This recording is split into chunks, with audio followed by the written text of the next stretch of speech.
Gloire à Jésus-Christ. Dieu nous bénisse encore ce soir. Votre serviteur, l'apôtre Nyanzi, pour vous servir. Thème, les 4 lois du succès. Aujourd'hui, tout le monde aspire au succès.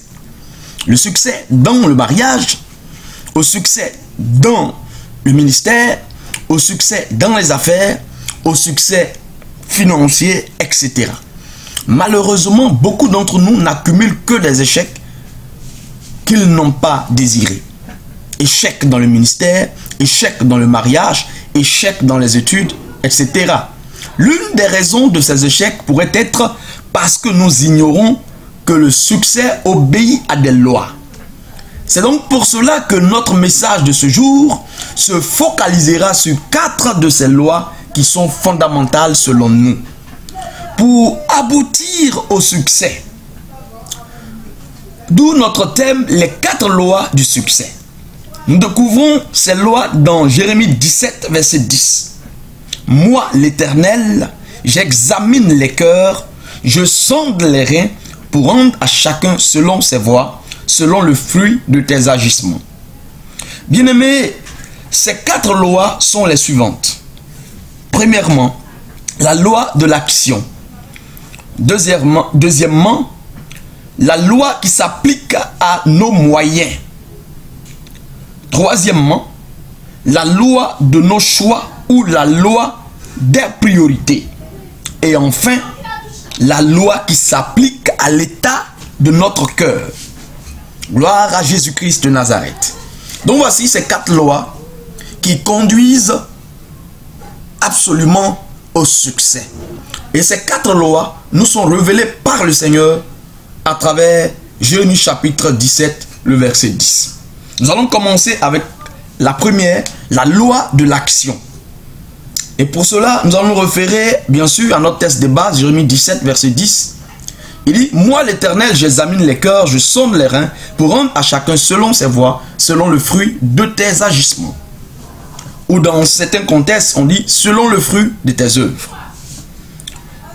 Jérémie 31, le verset 16 nous dit, il y aura une récompense pour tes actions. Bien-aimés, nos œuvres, ce sont les actions que nous posons. Et le Seigneur dit qu'il nous récompensera. Il nous rendra selon le fruit de nos œuvres. Donc selon le fruit de nos actions. Le Seigneur nous récompense pour nos actions. Alléluia. Gloire à Jésus-Christ. À travers ces 2 passages bibliques, nous comprenons que Dieu nous bénit en fonction de nos actions. C'est-à-dire ce que nous faisons pour l'avancement de l'œuvre de Dieu. Exemple, l'évangélisation, l'encadrement des âmes, la prédication, nos offrandes, nos dîmes, etc. Ou encore ce que nous faisons pour notre semblable, en aidant ceux qui sont dans le besoin, en apportant quelque chose qui manque à un frère, à une sœur.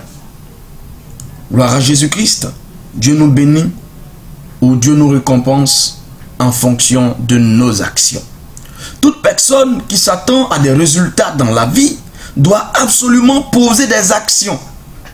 Bien-aimé, celui qui ne sème rien ne peut pas s'attendre à une récolte. C'est pourquoi Proverbe chapitre 20, le verset 4 nous dit, à cause du froid, le paresseux ne laboure pas, mais à la moisson, il voudra récolter, mais il n'y a rien. Bien-aimé, si vous ne faites rien, vous ne pouvez rien recevoir. Alléluia. C'est la loi. C'est la loi de la nature. Si vous ne faites rien, vous ne pouvez rien recevoir. Bien-aimé, il ne peut pas avoir de fécondation sans rencontre, la rencontre d'un spermatozoïde et d'un ovule. C'est la loi, bien-aimé, de la nature. Celui qui donne, il reçoit. Proverbe 12, verset 11 nous dit ceci. Celui qui cultive son champ est rassasié de pain, mais celui qui poursuit des choses vaines est dépourvu de sens. Bien-aimés, beaucoup de personnes passent le temps à parler et à jamais à ne rien faire. Et ça, c'est très dangereux. Si vous aspirez au succès, ce serait difficile que ce succès vous puissiez l'obtenir si vous passez votre temps à parler et sans rien faire. Proverbe 12, verset 14 nous dit, chacun reçoit selon l'œuvre de ses mains. Proverbe 12, 27 nous dit, le paresseux ne retire pas son gibier, mais le précieux trésor d'un homme, c'est l'activité. Oui, bien-aimé, c'est l'activité qui peut te conduire au succès. Et il faut que tu fasses quelque chose. Proverbe chapitre 14, verset 23 nous dit, le travail procure l'abondance. Les paroles en l'air, ne mènent qu'à la disette. Oui, bien-aimé, si vous aspirez au succès, il est donc important que vous puissiez produire des actions.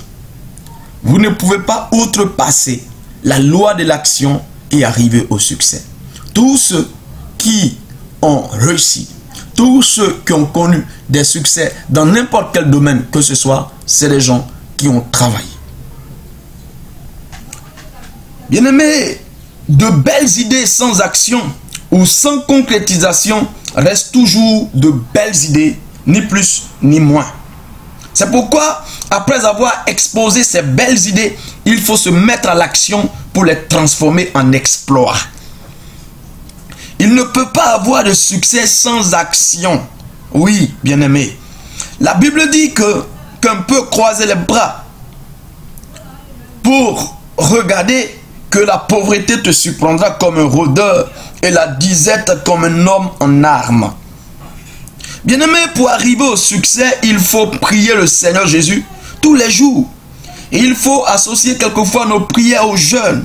Il faut méditer la parole de Dieu. Et il faut mettre cette parole en pratique. Bien-aimé, il faut travailler. La prière, le jeûne, la méditation de la parole de Dieu, la sanctification, le travail, donner pour le pauvre, donner pour l'œuvre de Dieu, donner pour son pasteur, sont des actions qui apportent le succès et un succès certain. Mettons-nous donc au travail pour un succès gigantesque. Alléluia. Donc voici la première loi qui conduit au succès, quand elle est bien sûr respectée. Deuxième, la loi qui s'applique aux moyens. Marc chapitre 12, le verset 41 à 44. Nous allons sauter certaines parties et nous commençons au verset 43. Alors Jésus, ayant appelé ses disciples, leur dit, je vous dis en vérité, cette pauvre veuve a donné plus qu'aucun de ceux qui ont mis dans le tronc, car tous ont mis de leur superflu, mais elle a mis de son nécessaire, tout ce qu'elle possédait, tout ce qu'elle avait pour vivre. Alléluia. Gloire à Jésus-Christ de Nazareth. Lorsque nous prenons Jérémie 17, toujours verset 10, notre texte de base, il dit, j'examine les cœurs et je sonde les reins. Ce qui nous intéresse ici, c'est je sonde les reins. Alléluia. Les reins ici renvoient à la capacité. La capacité, la force, la vigueur et si vous voulez, les moyens. Les moyens soit physiques, les moyens soit spirituels, les moyens soit matériels, les moyens soit financiers. Bien-aimés, Dieu tient compte de nos moyens. Oui, pour nous récompenser pour nos actions. Ça dit que vous pouvez poser des actions. C'est bon. Dieu, avant de vous récompenser, va d'abord faire recours à vos moyens. Qu'est-ce que vous avez? Dieu regarde ça. C'est important pour le Seigneur. Vous voyez, dans Marc chapitre 12, le verset 41 à 44, le Seigneur parle de cette veuve, d'une veuve femme. Et l'heure de la collecte était arrivée. Des gens venaient donner. D'autres donnaient des billets, beaucoup d'argent. Et cette femme n'a mis que 2 pièces dans le tronc. Et le Seigneur dit, cette femme est celle qui a donné le plus. Mais c'est paradoxal. Parce que des gens ont donné des billets. beaucoup plus qu'elle. Comment 2 pièces peuvent être plus beaucoup que des billets? Oui, bien-aimé, il fallait comprendre ce que le Seigneur voulait dire. Il a expliqué plus loin. Il dit, toutes ces personnes n'ont donné que de leur superflu. C'est qui, comment on appelle le surplus qui était sur leur... Le surplus qu'ils avaient, ils ont donné le surplus qu'ils avaient. Alléluia.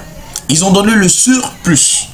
Ça dit que quelqu'un qui a des millions et qui vient donner 10 000 francs, 20 000 francs, 50 000 francs, bien aimé, cela ne gêne en rien sa vie.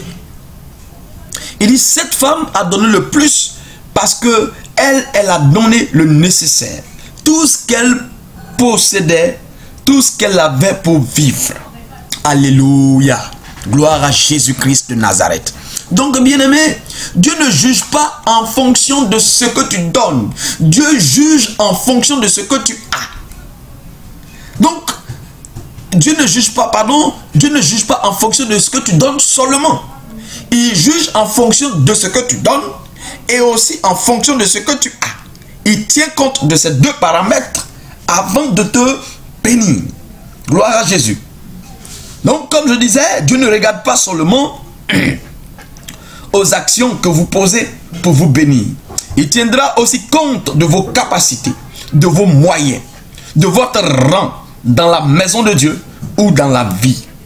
Donc, il ne suffit pas seulement de poser des actions, mais pour espérer obtenir le succès de Dieu, il faut s'assurer que nos actions touchent Dieu.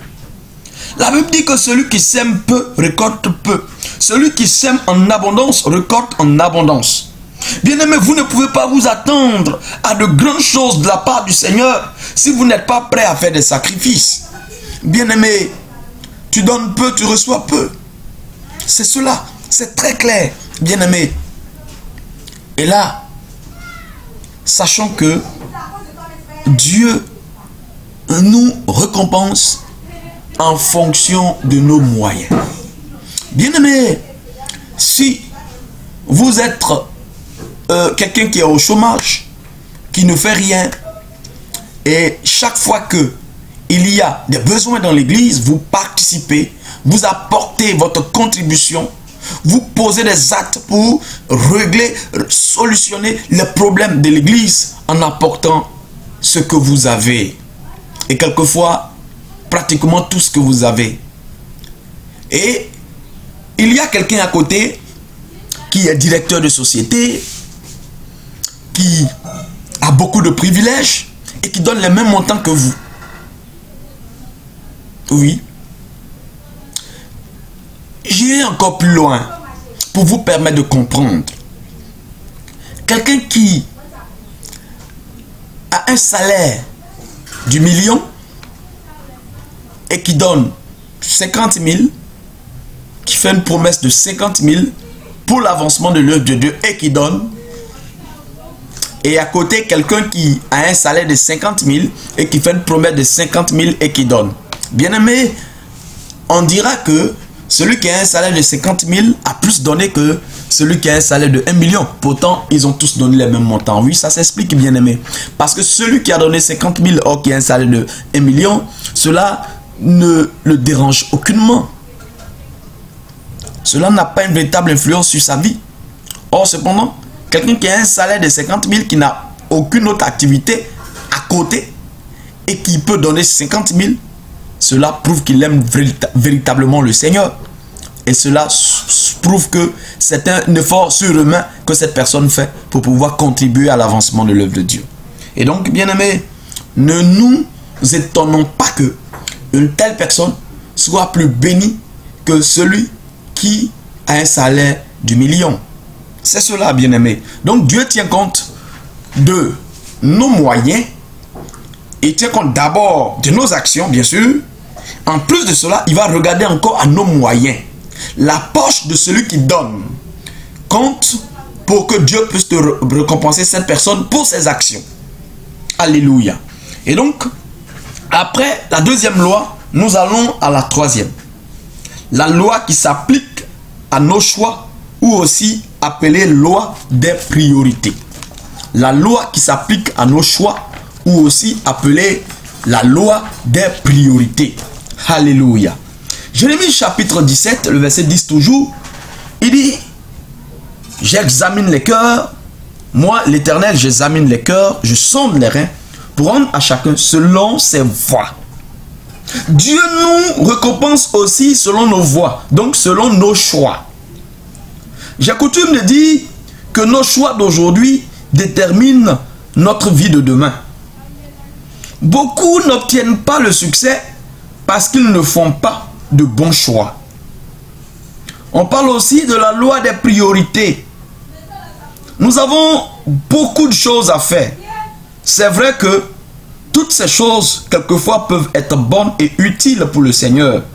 Mais nous devons savoir aussi que tous ne sont pas prioritaires. Tous ne sont pas prioritaires. Ou bien, si vous voulez, tous n'ont pas le même niveau de priorité. Bien-aimés, pour connaître le succès, nous devons savoir établir les priorités. Quel choix vous faites? Bien-aimés, si vous voulez obtenir le succès, vous devez savoir établir les priorités. C'est-à-dire, vous, d'abord, dans un premier temps, il faut que vous fassiez de bons choix. Mais quand vous faites de bons choix, c'est intéressant. Maintenant, en plus de tous ces bons choix que vous faites, dans l'accomplissement, vous devez établir les priorités. Parce qu'il y en a qui sont moins prioritaires que d'autres et d'autres plus prioritaires que d'autres. Alors, bien-aimés, si vous voulez connaître le succès, il faut commencer par les plus prioritaires pour arriver aux moins prioritaires. C'est très important. Bien-aimé, pour quelqu'un qui veut être qui est en classe d'examen, par exemple, et qui veut obtenir son diplôme, qui, quand le soir venu de l'école, doit travailler, doit bosser en vue d'être prêt pour le lendemain, choisit d'aller voir son petit copain ou sa petite copine avant de venir étudier, bien qu'étant conscient que toute la journée cette personne a passé tout le temps à travailler à l'école, donc fatigué, épuisé, va voir d'abord son petit copain ou sa petite copine avant de revenir pour étudier. Bien aimé, vous voyez, vous convenez avec moi que c'est un mauvais choix. Et donc, bien aimé, nos choix déterminent notre réussite. Donc, soit notre choix peut entraîner le succès pour nous, comme l'échec pour nous. Mais bien aimé, cette personne, après, comment on appelle, la visite chez son copain, qui voudra bien l'avoir pendant un bon petit moment, la personne va rentrer certainement tardivement et peut-être fatiguée. N'aurait pas pu bosser. Et peut-être le lendemain se retrouvera confronté à une interrogation. C'est à ce moment que la personne dira: ah ben si je savais, je ne serais pas allé chez le copain. J'aurais pu prendre ce temps pour étudier. Parce que le samedi par exemple ou le dimanche, un jour où je ne vais pas à l'école, je pourrais donc m'occuper de ce type de tâches. Donc cette personne, c'est à ce moment que cette personne va regretter. Donc bien aimé, nous devions savoir établir les priorités. Et nous devons faire de bons choix. Alléluia. Gloire à Jésus-Christ de Nazareth. Nous devons faire de bons choix si nous voulons voir le succès. Gloire à Jésus-Christ. Alléluia. Donc, c'est cela que nous devons retenir en ce qui concerne notre troisième loi. Et enfin, notre quatrième loi, c'est la loi qui s'applique à l'état de nos cœurs. La loi qui s'applique à l'état de nos cœurs. Alléluia. Gloire à Jésus-Christ de Nazareth. Nous prenons encore Jérémie chapitre 17, le verset, Jérémie chapitre 17, le verset 10. Moi, l'Éternel, j'examine les cœurs. Alléluia. J'examine les cœurs. Le Seigneur dit qu'il examine nos cœurs avant de nous récompenser pour nos actions. Cela montre aussi que l'examen de notre cœur est une condition pour obtenir le succès avec Jésus-Christ. Luc chapitre 6, le verset 45 nous dit ceci. L'homme bon tire le bien du trésor de son cœur qui est bon, et le mauvais tire le mal de son cœur qui est mauvais. Alléluia. Donc, bien-aimé, l'homme bon tire le bien de son trésor, du trésor de son cœur qui est bon. Donc, si tu as un cœur bon, de ton cœur bon, tu sortiras quelque chose, tu recevras quelque chose de bon. Parce que si ton cœur est bon, tu poseras de bonnes actions. Donc, c'est certain que tu recevras aussi quelque chose de bon. Si ton cœur est mauvais, tu poseras donc de mauvaises actions. Donc, tu t'attireras que des problèmes. C'est cela, bien-aimé. Et Joël chapitre 2, verset 12 à 13, il dit, revenez à moi. Et quand on va plus loin, il dit, déchirez votre cœur et non pas vos vêtements. Revenez à Yahweh. Alléluia. Déchirez votre cœur et non vos vêtements. Oh, gloire à Jésus. Beaucoup de chrétiens aujourd'hui déchirent leurs vêtements au lieu de leur cœur. Alléluia. Alléluia, alléluia. Vous voyez, bien-aimé, dans quel contexte Joël a employé cette phrase? Vous savez qu'en Israël, lorsque quelqu'un se découvre dans le péché et que Dieu l'interpelle, automatiquement, il déchire ses habits, il met la cendre sur lui, une façon pour lui de se repentir, une façon d'exprimer sa contrition vis-à-vis de son péché. Bien-aimé, quelquefois certaines personnes le faisaient, mais cela ne venait pas de leur cœur. C'est-à-dire qu'il n'y avait pas de sincérité dans leur cœur. Ils n'étaient pas conscients du mal qu'ils ont fait, mais ils le faisaient juste parce que le Seigneur dit que ceux qui le font obtiennent miséricorde. Mais comme cela ne vient pas de leur cœur, ils ne peuvent pas aussi avoir le pardon tant espéré de la part du Seigneur. Voilà pourquoi Joël dit, déchirez, le Seigneur dit par le canal du prophète Joël, déchirez votre cœur et non vos vêtements. Alléluia. Déchirez votre cœur et non vos vêtements. Gloire à Jésus-Christ de Nazareth. Gloire à Jésus-Christ. La Bible dit dans Marc chapitre 7, le verset 21, car c'est du dedans, c'est du cœur des hommes que sortent les mauvaises pensées, les adultères, les impudicités, les meurtres, les viols, les cupidités, les meurtres, les vols, les cupidités, les méchancetés, la fraude, le dérèglement, le regard envieux, la calomnie, l'orgueil, la folie. Alléluia. Donc, bien-aimé, c'est du cœur de l'homme que sortent toutes ces mauvaises choses. C'est pourquoi, dans Ézéchiel chapitre 11, le verset 19, le Seigneur parle à Israël. Parce que le Seigneur avait compris que, pour qu'Israël puisse connaître le succès, pour qu'Israël puisse connaître la réussite, il fallait à Israël un cœur restauré. C'est pourquoi le Seigneur dit, je vous donnerai un même cœur. Je mettrai en vous un esprit nouveau. J'extirperai de votre chair le cœur de pierre et je vous donnerai un cœur de chair. Gloire à Jésus-Christ de Nazareth. Bien-aimé, sache que celui qui donne le succès qui est Dieu, celui-là ne se fie pas aux apparences, mais il regarde au cœur. Alléluia. Dieu regarde au cœur. Alléluia.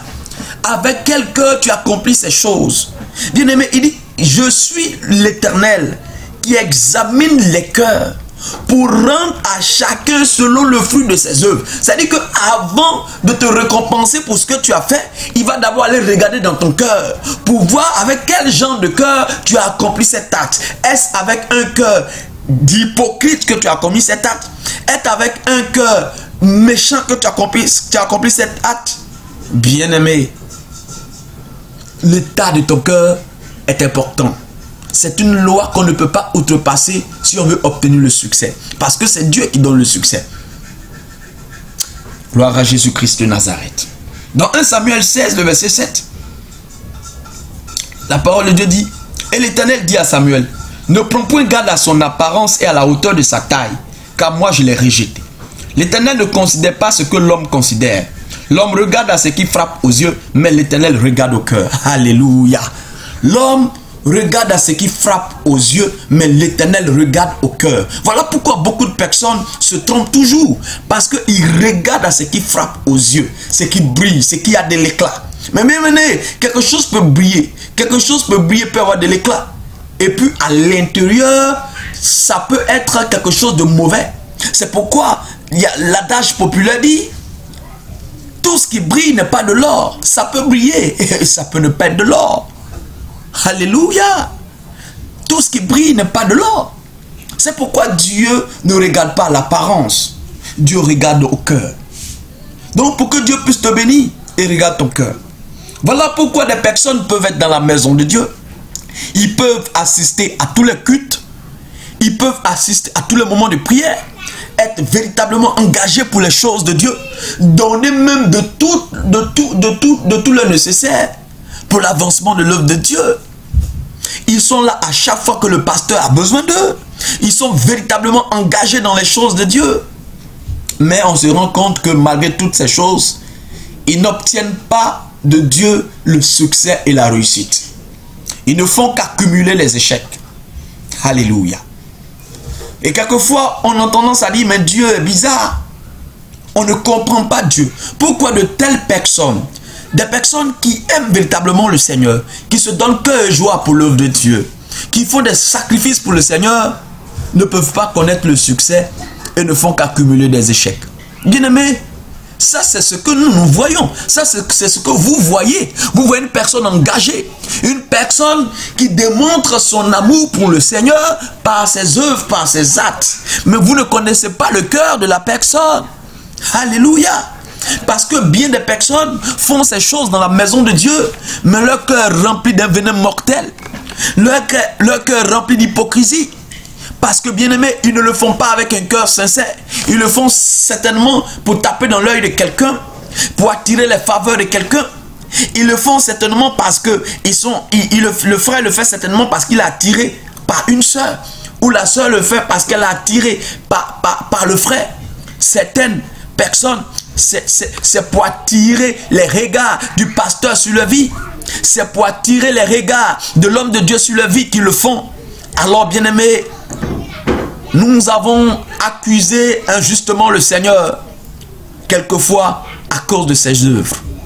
Bien-aimés, le succès que Dieu donne ne se repose pas seulement sur les actes que nous posons. Dieu regarde aussi à nos cœurs. Alléluia. Gloire à Jésus-Christ.